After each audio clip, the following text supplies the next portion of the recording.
那年夏天，小镇的风很轻，咖啡馆的门总是半开着。你坐在靠窗的位置，杯子里是刚煮好的拿铁。我推开门，风铃响了一声，像是为我们拉开了帷幕。我们聊着各自的生活，你说想去海边看日落，我说想在这儿多待几天，等一场慢慢下的雨。木香鼓在角落轻轻敲着，像是给故事配上了心跳。嘿，你记得吗？那天的阳光很满，照的咖啡都变得更甜。我们不急着说再见，就让风把花带得很远。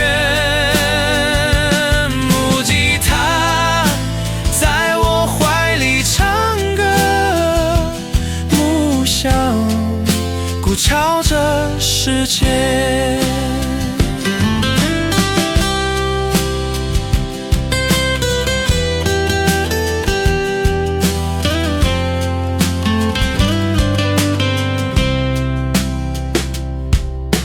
后来我离开了小街，信写了一半就收进抽屉。你可能也忘了那杯咖啡和风铃敲过的声音，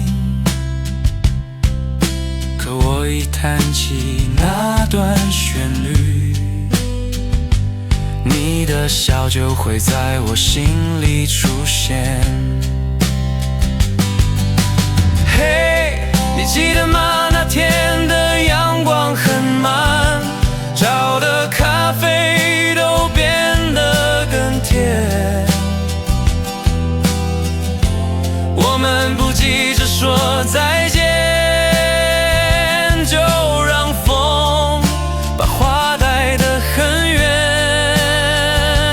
木吉他在我怀里唱歌，木香鼓敲着时间。